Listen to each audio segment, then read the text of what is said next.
शक्तिं विद्यां प्रयच्छ परमां परिभावयामि। कोमलं कूजयन् वेणुं श्यामलोऽयं कुमारकः वेदवेद्यं परं ब्रह्म भासतां हृदये मम। कूजन्तं राम रामेति मधुरं मधुराक्षरम् आरुह्य कविताशाखां वन्दे वाल्मीकिकोकिलम्। निगमकल्पतरोर्गलितं फलं शुकमुखादमृतद्रवसंयुतं पिबत भागवतं रसमालयं मुहुरहो रसिका भुवि भावुकाः। तृणादपि सुनीचेन तरोरपि सहिष्णुना अमानिना मानदेन कीर्तनीय सदा हरिः। नारायणाखिलगुरो भगवन्नमस्ते शिवाय नमः शिवलिंगाय नमः। तन्मे मनः शिवसंकल्पमस्तु सर्वे भवन्तु सुखिनः। श्री राम जय राम जय जय राम। श्री राम जय राम जय जय राम। श्री राम जय राम जय जय राम। श्री राम जय राम जय जय राम। श्री राम जय राम जय जय राम। श्री राम जय राम जय जय राम। धर्म की जय हो, अधर्म का नाश हो, प्राणियों में सद्भावना हो, विश्व का कल्याण हो, गौ माता की जय हो, गोहत्या बंद हो, भारत अखंड हो, सार्वभौत हृदय धर्म सम्राट श्री स्वामी करपात्री जी महाराज की जय हो, श्री जगन्नाथ महाप्रभु की जय हो, श्री बलभद्र महाप्रभु की जय हो, भगवती सुभद्रा देवी की जय हो, चक्र सुदर्शन महाभाग की जय हो। हर हर महादेव।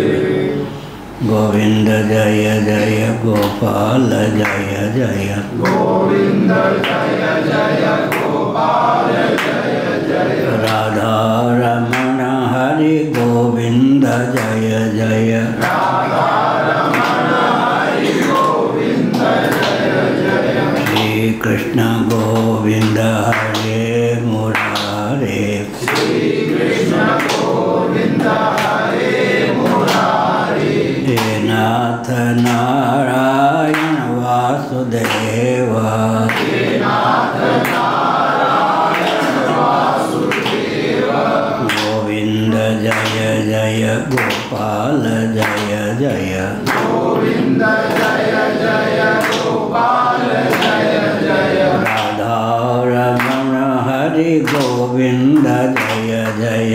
राधा रमण हरि गोविंद जय जय। गोविंद जय जय गोपाल जय जय। गोविंद जय जय गोपाल जय जय। राधा रमण हरि गोविंद जय जय।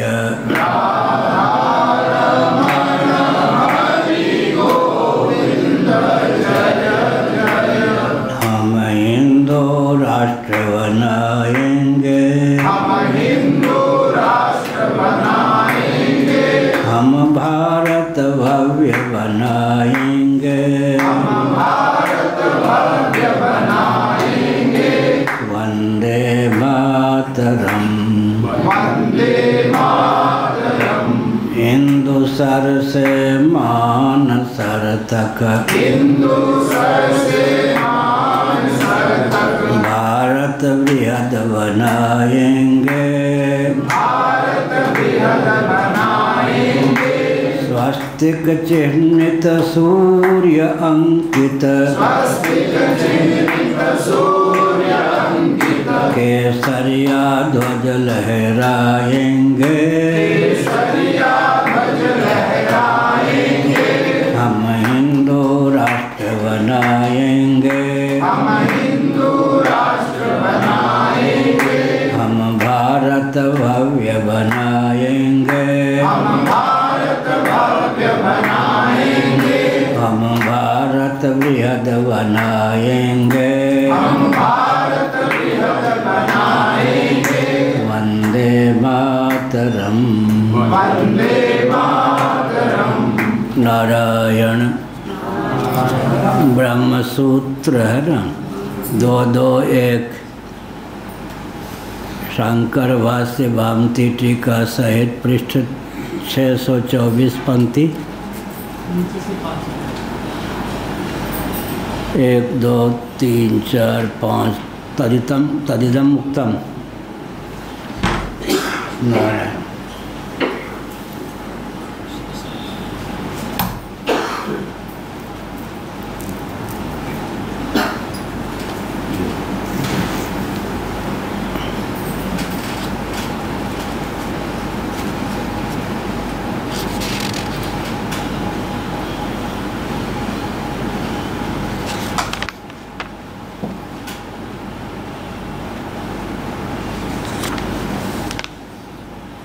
नारायण।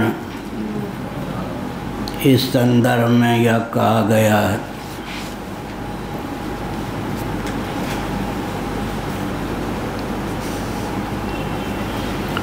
शब्दाद्य विशेषे पीछा भावना विशेषात् इति।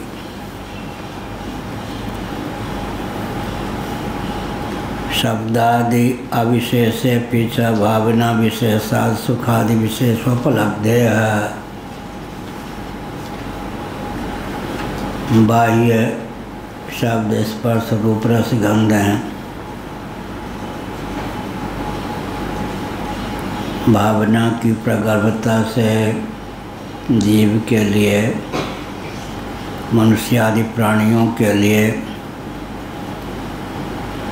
सुखादि की समुपलब्धि में हेतु बनते हैं। इसका अर्थ क्या हुआ? प्रशंसा कर दे प्रसन्न हो जाते, निंदा कर दे चिढ़ जाते हैं।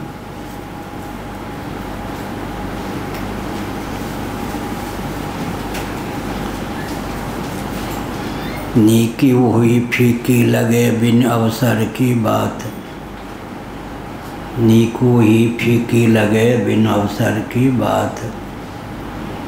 श्मशान में मुर्दे को ले जाते हैं, राम नाम सत है, बात तो ठीक है। गीता के 17वें अध्याय में भगवान का वचन है, भगवान सत्य हैं तो उनके नाम भी सत्य हैं। ओम तत्सत 3 नाम वहाँ लिए गए, ये नाम भी सत्य हैं। तुलसीदास जी ने लिखा सत हरि भजन, क्योंकि भगवान सत्य है तो भगवान का भजन भी सत्य है, हरि सत्य हैं तो हरि का भजन भी सत्य है। भजन तो मिथ्या है, लेकिन भजनी यदि परमात्मा हरि हैं तो भजन भी सत्य हो गया। भगवान सत्य हैं, उनके नाम ओम तत्सत भी सत्य हो गए। ऐसे ही अब भावना की प्रगल्भता होती है, शब्द स्पर्श रूप रस गंध, ये तो विषय हैं। शब्दादि अविशेषे भी, इनमें कोई विलक्षणता न होने पर, अर्थात शब्द शब्द ही हैं, स्पर्श स्पर्श ही हैं, रूप रूप ही है, रस रस ही है, गंध गंध ही है, यह अभिप्राय। भावना की प्रगल्भता से वे सुखप्रद दुखप्रद आदि हो जाते हैं। क्षेत्र विशेष को लेकर भी विचित्रता है। पिछले दिनों कहा कि मीराबाई लक्ष्मीबाई, यहाँ पर वायु शब्द उत्कृष्टता का ही द्योतक है। काशी में किसी महिला को वायु कह दे मारने आ जाएंगे, वहाँ वायु वेश्या शब्द का द्योतक है। अलग अलग होता है। बिहार में कह दें लाल बुझक्कर हैं तो समझने वालों में श्रेष्ठ हैं, और वृंदावन में लाल बुझक्कर का अर्थ हो जाता है मूर्ख राज। एक ही शब्द जो है क्षेत्र विशेष से अर्थ विशेष में हेतु बन जाता है। यह अभी पवन क्या कह रहे थे, वो एक ही पुष्प बिहार में इतना सुगंधित और यहाँ उसके पास सुगंध ही नहीं कुछ। अभी बता रहे थे, हंसातक हो गया। भावना की प्रगल्भता से ऐसे ही चंदन आदि का उदाहरण दिया गया। कल बहुत बढ़िया कहा गया, देश काल परिस्थिति इत्यादि को लेकर शब्द जो है 1 2 3 4 5 6 छठी पंक्ति भांति जाति कालावस्थाद्यपेक्षया सुख दुखादि हेतवा। यह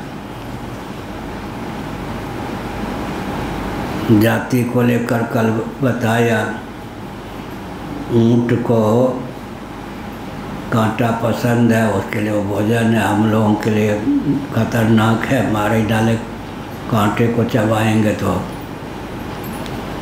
जाति को लेकर भी, काल को लेकर भी, सर्दी गर्मी वर्षा को लेकर चंदन इत्यादि सुखप्रद दुखप्रद भी हैं। अवस्था को लेकर भी कल उदाहरण दिया था, चानन भेल विषम सर्रे भूषण भेल भारी। गोपांगनाओं ने कहा विद्यापति जी के शब्दों में, जब श्री कृष्ण हम गोपांगनाओं के मध्य में ब्रज में रहते थे तो चंद्रमा की जो चंद्रिकाएँ थीं वो सुखप्रद परिलक्षित होती थी। अब तो वे चंद्रमा की चंद्रिकाएँ विषम सर के समान वेदना पहुंचाने वाली हो गईं। भूषण भेल भारी, पहले आभूषण परिलक्षित होते थे। जब से मदन मोहन कमनी वर्णीय श्री कृष्णचंद्र हम गोपांगनाओं को छोड़कर मथुरा चले गए, तब से ये भूषण नहीं भार बन गए हैं। या इसलिए अवस्था की भी बात, बच्चों के लिए खिलौने सुखप्रद होते हैं। असली बात है कि खेलने की भावना तो वही रहती है, खिलौने में भेद होता जाता है। क्या पहले वो रुंझुन ये सब खिलौने होते हैं, युवावस्था में पत्नी आदि पति आदि खिलौने के रूप में मिल जाते हैं, फिर आगे चलकर बेटा बेटी खिलौने के रूप में मिल जाते हैं। खेल की प्रवृत्ति नहीं छूटती, खेल की सामग्री में परिवर्तन होता जाता है। यही ना, खेलने की प्रवृत्ति तो बनी रहती, लेकिन खिलौने बदलते जाते हैं। घुमा फिरा करके अंतिम सांस तक खेल की प्रवृत्ति बनी ही रहती है। यह पूज्य विष्णु आश्रम जी महाराज के पास रहे, कुछ समय घूमने जाते थे शाम को, तो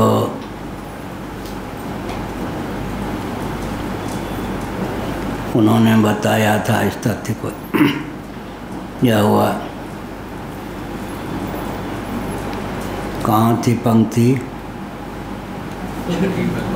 हाँ, कौन सी पंक्ति थी? 1 2 3 4 तदिदम उक्तम, यही कहा। भाष्य की पंक्ति को धृत किया है। आगे शब्दादि अविशेषे च भावना विशेषात् इति, शब्दादि को लेकर कोई विशेषता नहीं है जैसा शब्द है, लेकिन भावना की प्रगल्भता से वे सुखप्रद दुखप्रद मोहप्रद भी सिद्ध हो जाते हैं। भावना वासना संस्कार तद विशेषात् करभ जन्म संवर्तकम ही कर्म कर भोचितामेव भावनाम अभिव्यक्ति मभिव्यनक्ति यथास्मै कंटका एव रोचन्ते, यह कहा। बहुत बढ़िया उदाहरण दिया, ऊँट का उदाहरण दिया। चंदन का ही दे दिया था।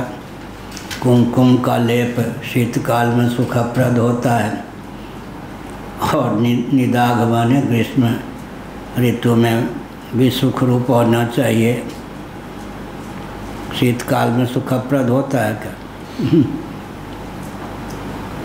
निदाघ में भी सुख रूप होना चाहिए, यह कहा। चंदन सुख रूप होना चाहिए ना, शीतकाल में वो तो नहीं होता, ग्रीष्म काल में सुखप्रद होता है। इसे केसर भी अकेसर हो जाता है, ऐसा तो नहीं कह सकते। केसर गर्म चीज़ है या नहीं, और गर्मी में अगर लेप कर दे तो इसलिए अवस्था विशेष से, ऋतु विशेष से सुखप्रद सामग्री दुखप्रद सिद्ध हो जाती है, दुखप्रद सामग्री सुखप्रद सिद्ध हो जाती है।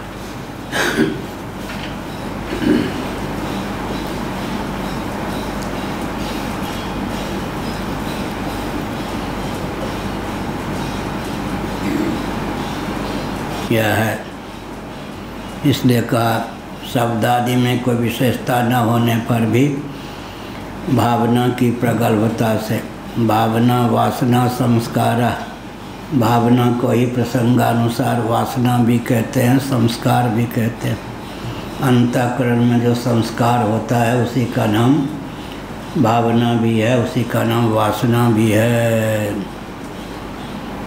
तद विशेषाद करभजन्म संवर्तकम ही कर्म कर भोचितामेव भावनाम अभिविनक्ति यथास्मै कंटका एव रोचन्ते, यह कहा। कल हो गया था। इसका अर्थ क्या हुआ? जो ऊँट होता है बबूल आदि के जो कांटे होते हैं उनको भी चबा जाता है, सुख रूप उसके लिए होते हैं। मनुष्य के लिए उस प्रकार से सुख रूप क्यों नहीं होते? तो मारे ही डालेंगे, कांटे क्या चबाएंगे। इसलिए जन्म को लेकर भी प्रीति प्रवृत्ति परिलक्षित होती है। योनि विशेष को लेकर भी सुखप्रद दुखप्रद एक ही सामग्री बन जाती है, यह अभिप्राय। अगर कांटे सुखप्रद ही होते तो मनुष्य आदि के लिए भी होते, लेकिन मनुष्य आदि के लिए दुखप्रद हैं और ऊँट आदि के लिए वो सुखप्रद होते हैं। इससे क्या हुआ? चंदन आदि जो हैं वो स्वरूप से सुखप्रद दुखप्रद मोहप्रद आदि नहीं होते, कुमकुम इत्यादि। तो फिर किसको लेकर होते हैं? वही कहा, जाति को लेकर, काल को लेकर, अवस्था आदि को लेकर होते हैं, यह कहा।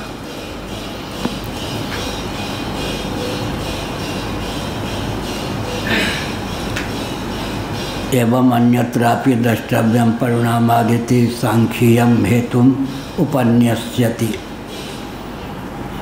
सांख्यों के पक्ष का निराकरण किया जा रहा है। सांख्यों ने कहा जगत का उपादान कारण त्रिगुणात्मक प्रधान सिद्ध है, क्योंकि सत्वगुण रजोगुण तमोगुण ये जो तीन हैं गुण, ये सुख दुख मोह के रूप में उल्लसित होते हैं। जगत में सुख दुख मोह की जो व्याप्ति है, इससे सिद्ध होता है कि वेदांत वेद्य ब्रह्म जगत का उपादान कारण न होकर सांख्योक्त त्रिगुणात्मक प्रधान ही जगत का उपादान कारण है। तब कहा कि उपादान कारण है तो सुख दुख और मोह जो हैं स्थायी होना चाहिए, ऐसा तो नहीं। कोई वस्तु किसी के लिए सुखप्रद है, किसी के लिए दुखप्रद है, किसी के लिए मोहप्रद है। पद्मावती का उदाहरण दे ही दिया था भामतीकार वाचस्पति मिश्र ने। पद्मावती नामक मानो कोई देवी है, पतिव्रता है, अपने पति के वो सुख पहुंचाती है, सौत के लिए दुखप्रदा सिद्ध होती है। पतिव्रता है, जो पर पुरुष उसको चाहता है लेकिन वह स्वप्न में भी उसे नहीं चाहती, उसके लिए मोहक मोहकता सिद्ध होती है। एक ही स्त्री किसी के लिए सुख देने वाली, किसी के लिए दुख देने वाली, किसी के लिए मोह देने वाली सिद्ध होती है। तो भावना के योग से एक ही वस्तु और व्यक्ति की सुख दुख मोह के रूप में परिणति हो जाती है, यह सिद्ध हुआ। अपना ही शरीर ले लें, कल उदाहरण दिया था। स्वस्थ हो तो फिर क्या होता है? सुखप्रद होता है। रुग्णता की दशा में यही दुखप्रद हो जाता है। मोहकता तो रहती है, मोह विभ्रम तो उत्पन्न होता ही है, शरीर के अनुरूप आत्म मान्यता कष्ट देती ही है। इस प्रकार से जगत में जो त्रिगुणात्मकता की व्याप्ति है, इसके बल पर जगत का उपादान कारण त्रिगुणात्मक प्रधान को मानना वेदांत की दृष्टि से उचित नहीं है, क्योंकि हर वस्तु हर व्यक्ति के लिए, हर प्राणी के लिए सुखप्रद ही हो, दुखप्रद ही हो, मोहप्रद ही हो, ये सिद्ध नहीं है। तो इसमें जो उदाहरण दे दिया जाति आदि को लेकर, यह है जाति को लेकर, काल को लेकर, अवस्था आदि को लेकर वस्तु में सुखप्रदता, दुखप्रदता, मोहप्रदता को लेकर भी वैचित्र्य परिलक्षित है, यह अभिप्राय।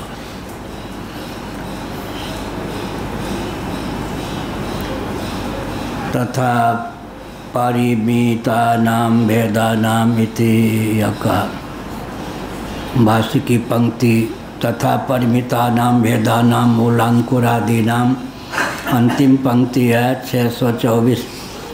तथा परिमितानां भेदानां मूलांकुरादीनां संसर्गपूर्वकत्वं दृष्ट्वा बाह्याध्यात्मिकानां भेदानां परिमितत्वात् संसर्गपूर्वकत्वम् अनुमीमानस्य सत्वरजस्तमसामपि संसर्गपूर्वकत्व प्रसंग परिमितत्वा विशेषात्, ये सब का।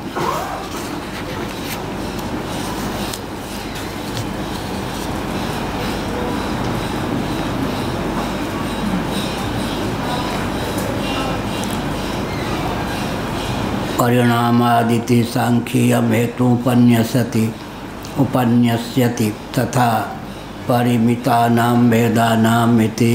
परिमित हैं भेद, संसर्ग पूर्वकत्वे ही संसर्ग से कस्मिन् अद्वये असंभवात् भावात् नानात्वैकार्थ समवेतस्य नाना कारणानि संसृष्टानि कल्पनीयानि तानि च सत्वरजस्तमांसेव इति भावः।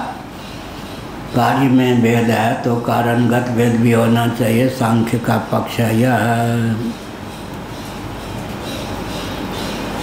परिणामात् बाधादया संसर्गपूर्वका परिमितत्वात् अव्यापित्वात्, यह सृष्टि के मूल में भी संसर्गवत्व सिद्ध है, क्योंकि सत्व रजस और तमस ये जो तीन गुण हैं अनेक पदार्थों में चरितार्थ हैं, अद्वितीय ब्रह्म में नहीं है।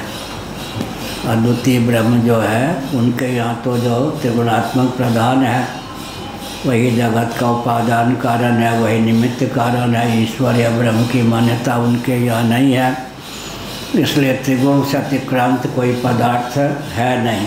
अगर कहें पुरुष है, पुरुष त्रिगुण के अनुरूप अपनी मान्यता से संपन्न है, परंतु पुरुष एक नहीं है। पुरुष का अर्थ जीव, जीवात्मा में स्वभावतः संख्यों के यहाँ भेद मान्य है। भेद न मान्य तो एक के सुख की दूसरे को व्याप्ति हो जाएगी, एक के दुख की दूसरे को व्याप्ति हो जाएगी। भले ही पुरुष या आत्म तत्व व्यापक हो, लेकिन उसमें स्वभाव सिद्ध भेद प्राप्त है। जबकि वेदांतियों के यहाँ पुरुष तत्व अर्थात आत्म तत्व एक ही है, औपाधिक भेद से ही काम सज जाता है, तो वास्तव भेद मानने की आवश्यकता क्या है?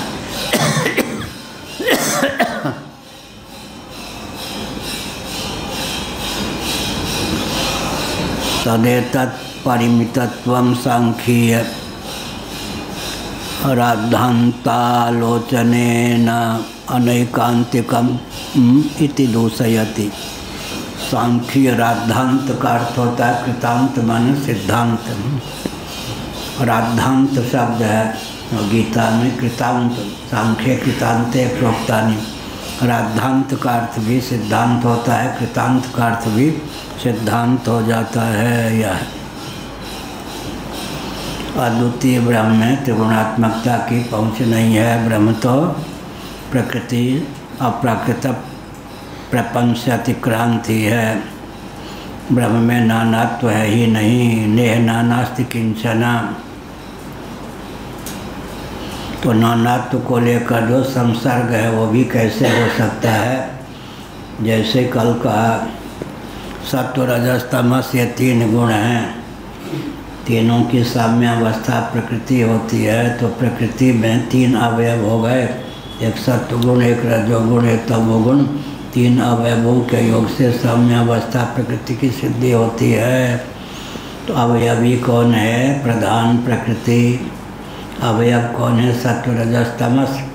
लेकिन सर्वकाल में सत्व रजस तमस विभक्त हो जाते हैं। 3 अवयव हैं, लेकिन सत्व भी निरवयव, रजोगुण भी निरवयव, तमोगुण भी निरवयव। निरवयव निरवयव निरवयव का जो संघात होगा, 3 निरवयवों के योग से जिस सावयव की प्रसक्ति होगी उसमें सावयवत्व का उपचार ही होगा, न कि सावयवत्व की तत्वता सिद्धि होगी। ये पिछले दिनों कहा गया। सत्वम रजस्तम इति गुणा प्रकृति संभवा निवधनन्ति महाबाहो देहे देहिनम अव्ययम्। ये भगवान ने कहा, व्यंग्यार्थ है यह। सत्वम रजस्तम इति गुणा प्रकृति संभवा। सत्वगुण रजोगुण तमोगुण जो हैं ये प्रकृति समुद्भूत हैं। सत्वम रजस्तम इति गुणा प्रकृति संभवा। यहाँ पर यह समझना चाहिए कि प्रकृति के कार्य हैं सत्व रजस तमस, इसलिए प्रसंगानुसार प्रकृति संभूत है या संभव है, इसको कसना चाहिए। अर्थात त्रिगुणात्मिका प्रकृति जो होती है साम्यावस्थापन्न होती है। साम्यावस्था टूट जाने पर प्रकृति के कार्य के रूप में नहीं बल्कि प्रकृति के अवस्थान्तर के रूप में सत्व रजस तमस 3 गुणों की संपलब्धि होती है। इसलिए सत्वम रजस्तम इति गुणा प्रकृति संभवा। ऐसा न समझें कि जैसे आकाश से वायु उत्पन्न होता है तो आकाश का कार्य वायु है, इसी प्रकार त्रिगुणात्मिका प्रकृति महासर्ग के प्रारंभ में सत्व रजस तमस 3 गुणों के रूप में उल्लसित होती है। तो सत्व रजस तमस प्रकृति के कार्य, ऐसा न समझें प्रकृति के अवयव हैं, ये पृथक पृथक हो जाते हैं। उनमें भी पिछले दिनों बताया गया गुण विमर्दन न्याय। गुण विमर्दन न्याय से गीता के 14वें अध्याय के अनुसार 1 ऊपर होता है, 2 नीचे होते हैं।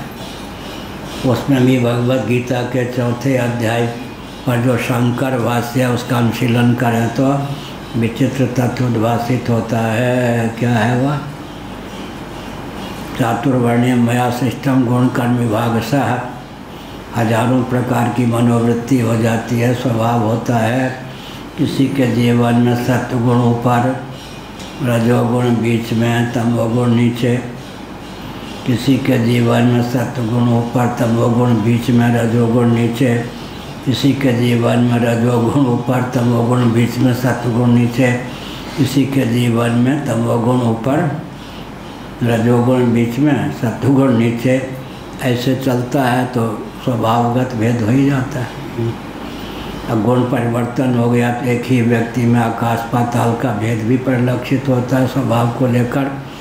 इसलिए जो गुण को जानने वाले हैं वो व्यवहार में कुशल होते हैं। सांख्य पक्ष जो है वो साध के रखना चाहिए। सांख्य का ठीक से अध्ययन होगा तो व्यवहार में व्यक्ति धोखा नहीं खाएगा। अमुक व्यक्ति है, सात्विक है, राजस है या तामस है, मन में समझ ले, उसी ढंग से व्यवहार करे, सावधान भी रहे, नहीं तो चकनाचूर हो जाएगा। वो भी गुण परिवर्तन भी होता रहता है। आहार विहार संग इत्यादि के द्वारा पिछले दिनों बताया गया। 10 पदार्थ जो हैं वो गुण में हेतु होते हैं। श्रीमद् भागवत 11-13-4 श्रीमद् भागवत 11-13-4 11वां स्कंद 13वां अध्याय 4था श्लोक। आगमोपा प्रजादेश काल कर्म च जन्म च ध्यानम मंत्रोत संस्कारो दशैते गुण हेतव। बहुत महत्वपूर्ण है यह श्लोक। नैमिष वाले महाराज जो थे पूज्यपाद नारायण सरस्वती जी ने इसी श्लोक के आधार पर नैमिषारण्य का आश्रम 125 में बनाया था। लेकिन बाद में क्या हुआ, सात्विकता के नाम पर तामस व्यक्ति राजस व्यक्ति ज़्यादा बढ़ लिए गए, सब काम गड़बड़ हो गया। लेकिन बहुत बढ़िया श्लोक है यह। आगमोपा प्रजादेशा काला कर्म च जन्म च ध्यानम मंत्र संस्कारो दशैते गुण हेतवा। ये जो 10 हैं वो गुण में हेतु हैं। कदाचित सत्वगुण ये सात्विक हों, 10 तो सत्वगुण की प्रगल्भता होती है, राजस हो तो रजोगुण की प्रगल्भता होती है, तामस हो तो तमोगुण की प्रगल्भता होती है। वो 10 कौन हैं? आगम। पिछले दिनों हमने कहा आहार शुद्ध हो सत्व शुद्धि ही। छांदोग्य उपनिषद का वचन है आहार शुद्ध हो सत्व शुद्धि 7वां अध्याय। भगवान शंकराचार्य ने अर्थ किया आहार का विस्तृत, खान पान ही नहीं बल्कि आचार विचार भी आहार है।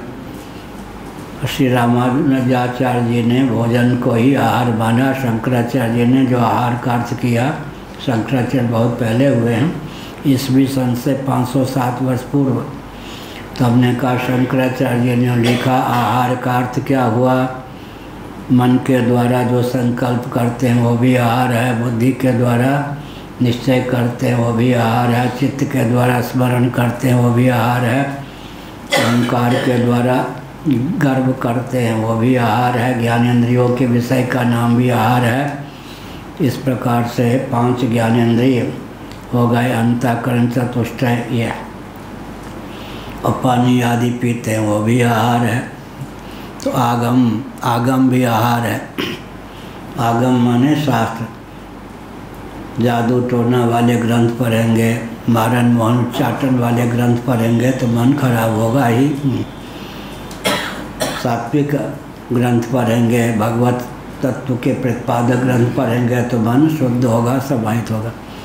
आगम भी आहार है। कभी भी अश्लील ग्रंथ इत्यादि नहीं पढ़ना चाहिए, उससे मन विकृत होता, वो भी आहार है। आगमोपह अपह अन्न जल भी सात्विक होना चाहिए। आजकल तो भगवान ही बचा क्या, सबके मस्तिष्क को विकृत करने के लिए विकास को ढंग से परिभाषित किया गया है। भारत में तो देसी अनाज के बीज ही लुप्त कर दिए गए, पत्र पुष्प इत्यादि के बीज का भी विलोप कर दिया गया। बीज से ही द्वेष इन प्रधानमंत्री और नेताओं को हो गया है क्या। अब धीरे धीरे ब्राह्मण क्षत्रिय वैश्य शूद्र के बीज भी विकृत करने को विकास मान रहे, चौवे गए छब्बे होने सब गड़बड़ कर दिया। प्रथम प्रधानमंत्री ही भारत को दिशाहीन मिले अंग्रेज़ों के षड्यंत्र के कारण, उससे ही बिल्कुल रास्ता कुमार की ओर चला गया। तो हमने क्या कहा, सब मान्यताएँ गड़बड़, यह हो गया। आगम शास्त्र भी आहार है। अपह अन्न जल, शुद्ध अन्न जल का मिलना ही आजकल कठिन है क्या। कुपोदक भी समाप्त हो गया, गंगा यमुना आदि का जल भी विषाक्त बना दिया गया। राजीव गांधी ने क्या किया, विदेशों की नकल करके भारत की दिव्य नदियों में गंदा नाला छुड़वाना शुरू किया। एक एक नेता लात मार जाते हैं, वो तो मर जाते हैं लेकिन समाज को गड्ढे में पहुंचा देते। एक विश्वनाथ प्रताप सिंह ने आरक्षण का अभिशाप ऐसा दे दिया कि अब अगर कोई चाहे भी तो राज्य नहीं कर सकता।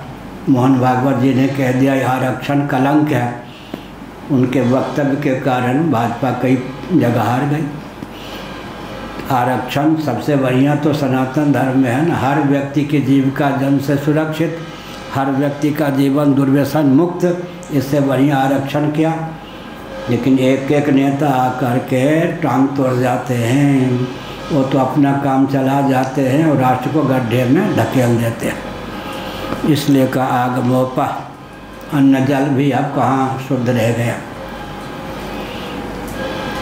आगमोपा प्रजा, जिनके बीच में रहते हैं सोसाइटी, वो भी सात्विक हो तो सात्विक व्यक्ति होता है, राजस हो तो राजस, तामस हो तो तामस। देश जिस प्रकार के क्षेत्र देश आदि में रहते हैं उस प्रकार का विचार होता ही है। मिर्चा की मंडी में रहेंगे, लहसुन प्याज बिकने वालों की मंडी में रहेंगे या दुकान पर रहेंगे तो ऐसा मन बनेगा ही। देश मन स्थान का भी प्रभाव पड़ता है। मैं राष्ट्र इत्यादि में रहेंगे तो अनुकूल भाव बनाएगा। मैं राष्ट्र को आजकल मेरठ कहते हैं। आगमोपा प्रजा देशा काला, ब्राह्म मुहूर्त, मध्याह्न काल, सायंकाल, रात्रि में काल के हिसाब से भी गुण में परिवर्तन होता है। कृतयुग त्रेता द्वापर, कृतयुग त्रेता द्वापर कलयुग का प्रभाव भी पड़ता है, काल का भी प्रभाव पड़ता है। आगमोपा प्रजा देशा काला कर्म च, जिस प्रकार का कर्म करेंगे उस प्रकार का गुण होगा। कल बताया था स्मशान में लकड़ी बेचने का काम करेंगे तो मुर्दे को गिनेंगे, सीजन वही होगा। डॉक्टर बनना तो अच्छा है लेकिन सीजन ही नहीं है, कोई मरीज ही नहीं आता तो रोजी कैसे चले। अपने घर का मरीज ना हो, बाहर खूब बीमारी हो तब तो सीजन हो, ये भी विचित्र बात। भगवान पर विश्वास हो तब तो ठीक है, नहीं तो फिर डॉक्टर के लिए सीजन क्या है, अधिक से अधिक रोगी हो, बीमारी फैले। आगमो प्रजा देश काला कर्म च, कर्म का प्रभाव पड़ा या नहीं। काला कर्म च जन्म च, जन्म के भी क्षत्रिय कुल, ब्राह्मण कुल, वैश्य कुल, शूद्र कुल में जन्म हुआ। कितने भी डींग मारो, अवसर आने पर तो जन्म का प्रभाव पड़ेगा ही। अर्जुन ने कहा संन्यास ले लूँगा, भगवान ने कहा ले लो। लेकिन जब कोई कहेगा माँ का दूध पिया हो, छाती में बाल आ तो आजा, तो दंड का मंडल फेंक करके फिर धनुष बाण धारण कर लेगा, ताल ठोक देगा। क्षत्रियोचित स्वभाव तुमको फिर दंड का मंडल से दूर कर देगा, मंडल आयोग बना दे। आगमोपा प्रजा देशा काला कर्म से जन्म सा, ये जन्म दो ढंग का होता है। द्विज कहते हैं ना, दांत का नाम भी द्विज है। दुधी दांत टूट जाए फिर स्थायी दांत होते हैं, ये भी जब टूटे तब टूटे। तो किसका नाम है द्विज? दांत का नाम। और धान एक बार बीज, छोटे छोटे पौध होते हैं, वहीं छोड़ दें तो फसल नहीं हो, फिर दूसरी जगह आजकल हो जाते हैं। बना लिया होगा कुछ सांकरिक ऐसे, अलग से रोकते हैं, प्रचलन कम हो गया, कुछ किया होगा, उसके गुण को इसमें ला कर रख दिया होगा। ऐसे द्विज हुआ, धान इत्यादि। इसलिए छूत ज़्यादा लगते चावल आदि में, गेहूँ आदि में छूत उतने ही है, उन्हें रोटी आदि में। अब जो द्विज हैं उनको छुआछूत ज़्यादा लगते हैं। ये हुआ आगमोपा प्रजा देश काला कर्म च जन्म च, जन्म का प्रभाव पड़ता ही है। अब स्त्री हैं, बढ़िया है, मातृशक्ति है, मातृदेवो भव, लेकिन बायां पाँव उनका पहले उठेगा, दायां पाँव बाद में उठेगा चलने में। उनके बाएं अंग फड़के तो शुभ, दायां अंग फड़कने लगा स्त्रियों के तो अशुभ है। और पुरुषों के दायां पाँव पहले उठेगा चलने में, बायां पाँव बाद में उठेगा। उनके दाएं अंग फड़कने लगे तो शुभ और बायां अंग फड़कने लगे तो अशुभ। हमने एक बार कहा उपनिषद के आधार पर, ये पति है, ये पत्नी, दाईं आँख में रोशनी अधिक होती है बाईं आँख की अपेक्षा। एक जज थे, हाई कोर्ट के अवकाश प्राप्त, विपिन चंद्रानंद सरस्वती, बाद में दंडी स्वामी हुए, पहले नाम था विपिन चंद्र मिश्र। उन्होंने कहा बात जमी नहीं, आँख में भी स्त्री पुरुष। हमने कहा शास्त्र की बात है, दाईं आँख में रोशनी अधिक होती है, बाईं आँख में कम, इस बात को नहीं मानता। तो हमने कहा देख लीजिए, ऐसे दाईं आँख की रोशनी से नासिका का ये हिस्सा दिख जाएगा, बाएं आँख की रोशनी से हिस्सा नासिका का नहीं दिखेगा। अब आप मानने के लिए बाध्य हो जाएंगे कि दाईं आँख की रोशनी अधिक है, बाईं आँख की रोशनी कम है। यूँ किया, उन्होंने कहा बात ठीक क्या नकुल बजाने पर बात ठीक हो है या नहीं? अब देखो, अब ये प्रयोग करके बताएंगे भृगु जी क्या हुआ। अभी तो कहीं और था मन इनका। हाँ, नाक इस ये दिखेगा या नहीं? अब बाएं आँख से ये दिख जाएगा तो वो रोशनी इसमें ज़्यादा हुई या नहीं? बस इसलिए कहा जगत में वैचित्र है ही।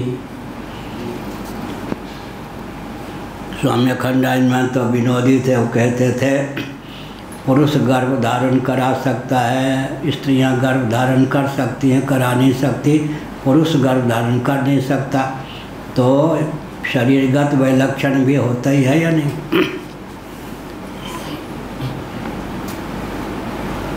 किसी किसी स्त्री के दाढ़ी मूछ हो जाते हैं नहीं तो स्त्रियों के दाढ़ी मूछ नहीं होते।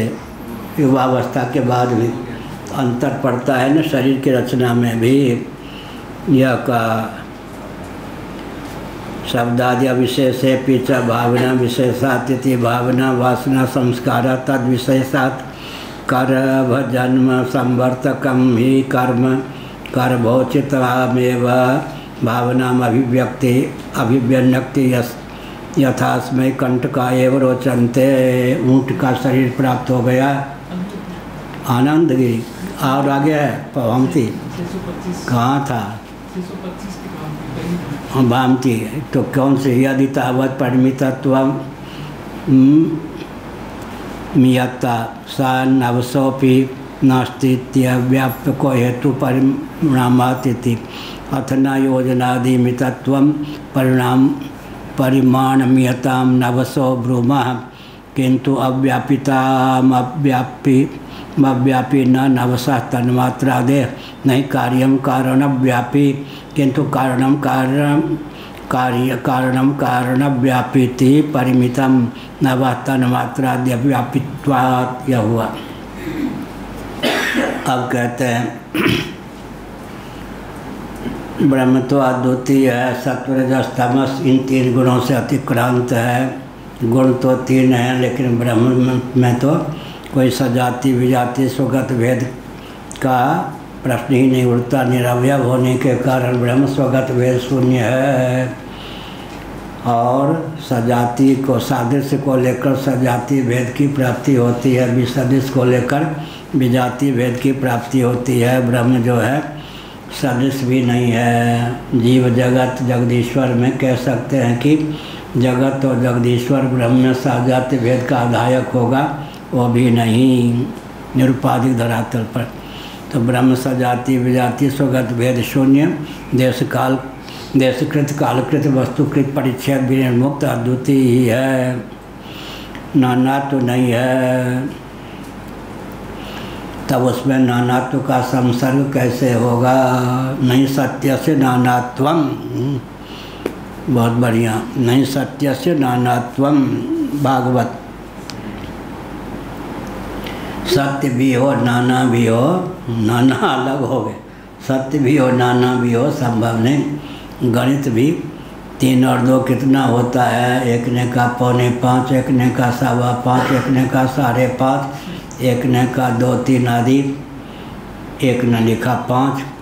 अब गणित का जो अध्यापक कॉपी जांचने वाला किसको नंबर देगा? 3 और 2 5, जिसने लिखा उसी को। अब बच्चे खड़े हो गए, गुरुजी हमारे उत्तर में भी तो 5 है ना, हमने 4.25 लिखा, 5.25 लिखा, 5.5 लिखा, शाबाश पीठ थपा देंगे, नंबर तो सुनिए देंगे क्या 3 और 2 5 ही होता है। फिर वहाँ पर 4.25 5 की अनुगति तो है ही, 5.25 5.5 गणित बाध्य करता है। जिसके उत्तर में 5 की अनुगति ही नहीं है, 4 6 2 3 0 कुछ लिख दिया, उसको तो नंबर क्या मिलेगा। लेकिन जिसने 3 और 2 5 के स्थान पर 4.25 5.5 5.25 लिखा, मुस्कुरा के गुरुजी पीठ थपथपा देंगे पर नंबर 0 ही देंगे, क्योंकि गणित जो है वो 3 2 5 ही को सह सकता है, 4.25 5.5 5.5 5.5 को नहीं सह सकता, 2 4 को तो क्या सहेगा। हमने संकेत कर दिया 4.25 5.5 है सबका।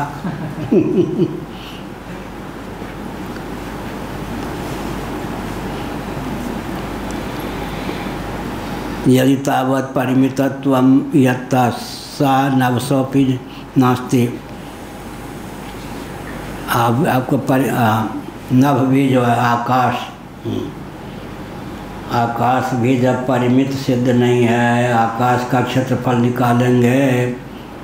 अगर कोई कहे कि आकाश के इतने हिस्से में उड़ीसा है या पुरी है, तो आकाश का क्षेत्रफल निकल आएगा नहीं गुणा के द्वारा। क्या अरवें खरवें कुछ भी कहें तो आकाश के। इसी प्रकार भगवान ने कहा एक अंशेन स्थितो जगत। इसका अर्थ क्या करेंगे गणित की दृष्टि से? मुझे परमात्मा के एक अंश में जगत है, तो बताइए कितने अंश में? अगर के अरवें हिस्से में तो परमात्मा व्यापक सिद्ध नहीं होंगे, तो एक अंशेन स्थितो जगत का यथावत अर्थ करने पर तो गलत हो जाएगा। फिर क्या करेंगे? कल्पित एक अंश कल्पित शब्द लगाना पड़ेगा, नहीं तो भगवान के एक अंश में, एक अंशेन स्थितो जगत, मुझे परमात्मा के एक अंश में जगत स्थित है, अरवें अंश में खरवें अंश में कुछ भी बताएंगे तो भगवान का क्षेत्रफल निकल आएगा। इसलिए कल्पित एक अंश में, वास्तव में आकाश के कितने अंश में पूरी है? कल्पित एक अंश। कल्पित शब्द नहीं लगाएंगे तो आकाश का क्षेत्रफल निकल आएगा, कल्पित नहीं लगाएंगे तो ब्रह्म का क्षेत्रफल निकल आएगा। इस प्रकार से कहा।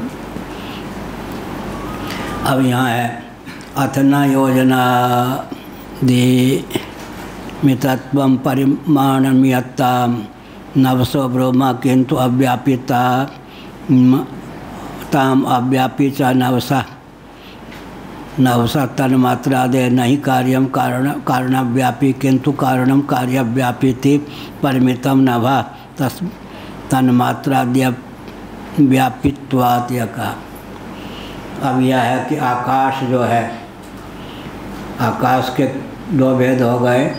एक हो गया पंचीकृत आकाश, एक हो गया अपंचीकृत आकाश। अपंचीकृत आकाश का दूसरा नाम क्या है? शब्द तन्मात्रा। शब्द तन्मात्रा रूप जो आकाश है, शब्द तन्मात्र रूप जो आकाश है, नीचे जो गुण है ऊपर द्रव्य हो जाता है। जब गंध कहेंगे, शब्द स्पर्श रूप रस गंध, ये 5 गुण हुए या नहीं? और जब गंध को तन्मात्र कह देंगे तो उसका अर्थ क्या होगा? द्रव्य या गुण? द्रव्य होगा। गंध तन्मात्र माने अपंचीकृत पृथ्वी, और रस तन्मात्र का अर्थ हो गया अपंचीकृत जल, रूप तन्मात्र का अर्थ हो गया अपंचीकृत अग्नि, स्पर्श तन्मात्र का अर्थ हो गया अपंचीकृत वायु, शब्द तन्मात्र का अर्थ हो गया अपंचीकृत आकाश। यहाँ पर गुण कहे जाते हैं, ऊपर चले जाएं तो द्रव्य हो जाता है। क्या एक ही बात है। यहाँ शब्द स्पर्श रूप रस गंध क्या हो गए? गुण। ऊपर चले गए तो द्रव्य। तो कभी द्रव्य हो कभी गुण हो, कैसे होगा? द्रव्य द्रव्य ही रहेगा, गुण गुण ही रहेगा। लेकिन व्यवहार की विचित्रता है। पंच ज्ञानेंद्रियों के विषय शब्द स्पर्श रूप रस गंध होते हैं, इनका नाम गुण है। लेकिन तन्मात्र की दृष्टि से विचार करें तो शब्द का अर्थ क्या होगा? अपंचीकृत आकाश। स्पर्श का अर्थ क्या होगा? अपंचीकृत वायु। रूप का अर्थ क्या होगा? अपंचीकृत अग्नि। रस का अर्थ क्या होगा? अपंचीकृत जल। गंध का अर्थ क्या होगा? अपंचीकृत पृथ्वी। अपंचीकृत पृथ्वी, जल, तेज, वायु, आकाश का अर्थ क्या होगा? जिसमें ऐसी पृथ्वी जिसमें शेष 4 भूतों का कतई बिल्कुल संसर्ग न हो। अब पंचीकृत जल को रस तन्मात्र कहेंगे, ऐसा जल जिसमें शेष 4 भूतों का किंचित भी संसर्ग न हो। ऐसे अपंचीकृत जब अग्नि कहेंगे तो अतिरिक्त 4 भूतों का किंचित संसर्ग न हो। इसी प्रकार जब कहेंगे अपंचीकृत स्पर्श तन्मात्रा कहेंगे तो अपंचीकृत वायु जिसमें शेष 4 भूतों का किंचित संयोग न हो, संसर्ग न हो। अपंचीकृत आकाश का अर्थ है केवल आकाश अर्थात शब्द तन्मात्रा। अपंचीकृत में क्या हो जाता है? भगवान ही कर सकते हैं, हमारे आपके बस की बात नहीं है। 1/2 अपना हिस्सा, 1/8, 1/8, 1/8, 1/8 से 4 भूतों का हिस्सा एक दिन बताया था। 1/8, 1/8, 1/8, 1/8 बराबर 1/2। 1/2 4 भूतों से प्राप्त हुआ, 1/2 अपना प्राप्त हुआ, 1/2 धन 1/2 क्या हो गया? 1 प्लस 1/2 प्लस 1/2 इक्वल टू 1। इस प्रकार से अपना हिस्सा क्या हो गया? आधा। बाकी का हिस्सा 1/8, 1/8, 1/8, 1/8 इसी को कहते हैं पंचीकृत पंचमहाभूत। उसमें भी प्रश्न उठता है, अमूर्त जो द्रव्य हैं किसी भी मात्रा में मिलें तो मूर्त कैसे हो सकते हैं? अपंचीकृत पंचमहाभूत किसी भी मात्रा में मिलकर स्थूल कैसे हो सकते हैं? तो एक जगह मैंने पूछ दिया किन्हीं को वृंदावन में, आप उत्तर क्या देते? इसीलिए उत्तर है पंचीकरोति भगवान। भगवान के बस की बात है। नहीं तो अमूर्त जो पदार्थ हैं किसी भी रेशियो में या अनुपात में मिल जाए तो मूर्त हो ही नहीं सकते। जगत क्या है जी? स्पर्श शून्य आकाश से स्पर्शयुक्त वायु की उत्पत्ति अनिर्वचनीय है या नहीं? रूप रहित वायु से रूपयुक्त अग्नि की उत्पत्ति अनिर्वचनीय है या नहीं? और रस रहित अग्नि से रसयुक्त जल की उत्पत्ति अनिर्वचनीय उत्पत्ति है या नहीं? गंध रहित निर्गंध जल से गंधयुक्त पृथ्वी की उत्पत्ति अनिर्वचनीय है या नहीं? तो अनिर्वचनीय है माने वचन का विषय है, वो भगवान ही के बस की बात है सृष्टि बनाना। हम आप तो बस हाथ ही जोड़ सकते हैं क्या? हाँ आप पूछिए। जो देवता का जो विग्रह होता होगा अपंचीकृत अगर मान गए तो सूर्य आदि जो देवता है सिर्फ तन्मात्र से ही बने होंगे उनका विग्रह।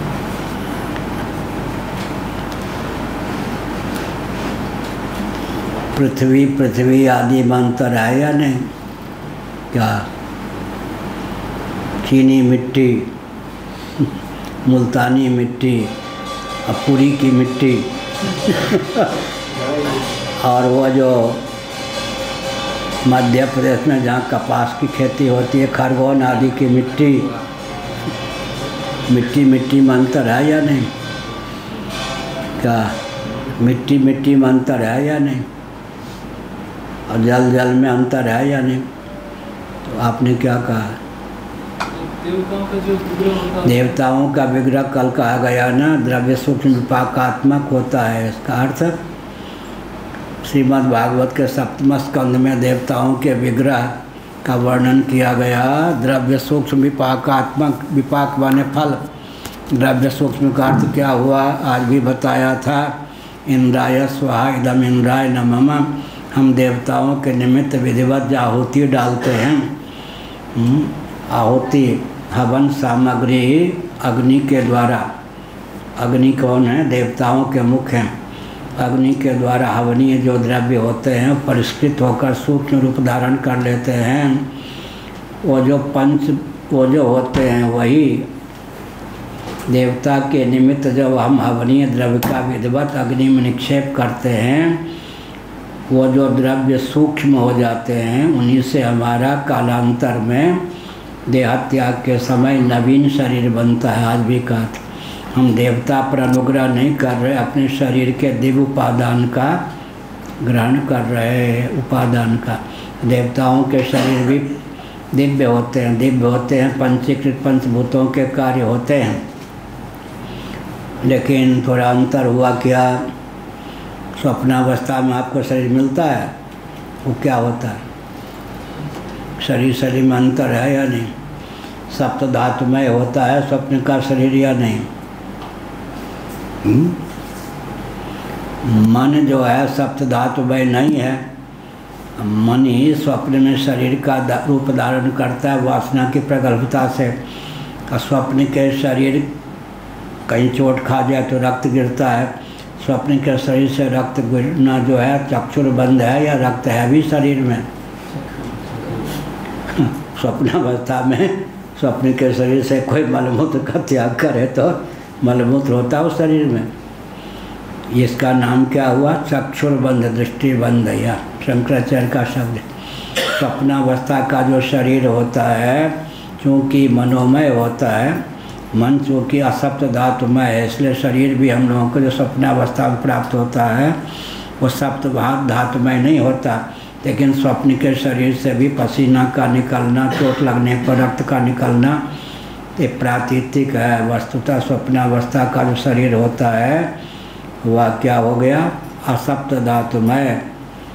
फिर भगवान का जो से विग्रह होता कैसा, ये देवताओं का शरीर क्या हुआ, द्रव्य सूक्ष्म विपाकात्मक, द्रव्य माने अग्नि सामग्री, अग्नि देवताओं का मुख्य है, उसके द्वारा जो अग्नि सामग्री का शोधन हो जाता है। कारण अंश, मध्यम अंश क्या है, छांदोपनिषद आदि है या नहीं, अन्न है, उसी के कितने विभाग बन जाएंगे, जल के कितने विभाग हो जाएंगे, स्थूल भाग मलमूत्र होकर निकल जाएगा, सूक्ष्म भाग मांस बन जाएगा और कारण भाव मन बन जाएगा। क्या हम जो अन्न पाते हैं त्रिविधकरण की प्रक्रिया से उसके 3 विभाग हो जाते हैं क्या शरीर में ही। एक यंत्र हमने देखा लखीमपुर बहुत साल पहले, उसमें धान डालते थे, 3 प्रकार का चावल निकलता था, 1 नंबर का चावल, 2 नंबर का चावल, 3 नंबर का चावल। ऐसे ही शरीर में अन्न इत्यादि डालते हैं। अन्न का जो स्थूल भाग है वो मल हो जाता है और सूक्ष्म भाग है वो क्या हो जाता है, मांस हो जाता है, मकार, और कारण भाग मन हो जाता है। मन, मांस और मल, ऐसे जल का प्राण हो गया, मूत्र हो गया, ये सब ऐसे कहाँ लिखा, छांदोग्योपनिषद में, त्रिविधकरण, पंचीकरण, त्रिविधकरण। इसी प्रकार देवताओं का जो शरीर होता है वो द्रव्य सूक्ष्म विपाकात्मक पूर्णसार सर्वस्व होने के कारण अंतर्धान आदि की योग्यता से संपन्न होता है, यह अर्थ। और हाँ पूछिए। गुण का 7 बताया, आगम और 3 तो रह गया, भागवत 11-13 का। श्रीमद् भागवत 11-13-4। आगमोपह, आगम माने शास्त्र, अपा माने अन्न जल, प्रजा माने व्यक्ति जिनके बीच में रहते, सोसाइटी, देश माने स्थान विशेष जहाँ रहते हैं, अंग भंग कलिंग बुरा न मानो होली है अंग भंग कलिंग ये सब स्थान विशेष। और भारत में ब्रह्मावर्त, बिठूर आदि वो सबसे उत्तम स्थान है। तो क्या होगा, आगमोपा, प्रजा, देश, काला, ब्राह्म मुहूर्त इत्यादि, कृतयुग, त्रेता, द्वापर, कलयुग, ब्राह्म मुहूर्त, फिर सूर्योदय के बाद का काल, फिर मध्याह्न का, फिर सायं का, फिर रात्रि काल। काल का प्रभाव पड़ता है मन में, थोड़ी देर बाद निद्रा का वेग आएगा ही। आगमोपा, प्रजा, देश, काला, कर्म च, कर्म जैसा करेंगे वैसा गुण होगा। सात्विक कर्म करेंगे तो सात्विक, राजस कर्म करेंगे तो राजस, तामस कर्म करेंगे तो तामस। मैंने उदाहरण दिया, श्मशान में कोई लकड़ी बेचने का काम करेगा तो मुर्दे की ओर देखेगा सीजन, कोई डॉक्टर बन जाएगा, अच्छी बात है। तो मैं तिबिया कॉलेज दिल्ली में रहा हूँ, तो कोई डॉक्टर बन जाएगा तो कहेगा आजकल सीजन ही नहीं है प्राइवेट होगा तो जरूर गिनेगा, आजकल सीजन नहीं है। सरकारी है तो वेतन तो मिलना ही है, हो या ना हो सीजन। तो ये हो गया ना कर्म। कर्म भी सात्विक राजस तामस होता है। आगमों पर प्रजादेश काला कर्म च जन्म च ध्यानम। ध्यान जो है जिस व्यक्ति का सात्विक राजस तामस व्यक्ति का ध्यान करेंगे तो ऐसा मन बनेगा। और शराबी कबाबी जुआरी वेश्या इत्यादि का ध्यान करेंगे तो मन वैसे ही हो जाएगा। अंत में संस्कार। ध्यानम मंत्रोथ। मंत्र माने सात्विक राजस तामस, मारन मोहन उच्चाटन। और कोई मंत्र हुआ वासुदेव इत्यादि का, वो सात्विक हो गया। मंत्र माने मंत्रणा। के कई जैसे व्यक्ति से मंत्रणा ली तो के मंत्रा जैसे स्त्री से मंत्रणा ली तो के कई की बुद्धि बिगड़ गई। इस प्रकार मंत्र माने ये जो जप वाला मंत्र, मंत्र माने मंत्र। और संस्कार पिछले दिनों बताया कि कर्ण भविष्य गति से तो वास्तव में क्षत्रिय ही होते, लेकिन उनका जन्म इस ढंग से हुआ कि उनको त्याग दिया गया, प्रवाहित कर दिया गया, तो क्षत्रियोचित संस्कार से वंचित हो गए। कर्ण को मालूम था कि अर्जुन मेरा छोटा भाई है, अर्जुन को नहीं मालूम था कि मेरे बड़े भाई हैं, क्योंकि भगवान सूर्य ने और कुंती ने बता दिया था कर्ण को कि मेरे पुत्र हो। कर्ण जानता था कि सूर्य मेरे पिता हैं, कुंती मेरी माता है। अर्जुन को नहीं पता था कर्ण मेरे बड़े भाई। कर्ण और अर्जुन का युद्ध होता, अंत में कर्ण भागने के लिए बाध्य हो जाता। तब कर्ण सूर्य की ओर देखता। जन्म तो आपसे हुआ, लेकिन त्रुटि क्या रही, क्षत्रियोचित संस्कार नहीं मिला, इसलिए अर्जुन तो मेरे सामने क्या टिकता। कृष्ण समान सारथी पाऊँ कोटिक अर्जुन मार गिराऊँ। सुबल चौहान चौहान ने लिखा था ना, कृष्ण समान सारथी पाऊँ कोटिक अर्जुन मार गिराऊँ। और कर्ण को मुक्की क्यों खानी पड़ती, क्षत्रियोचित संस्कार से वंचित हो गया।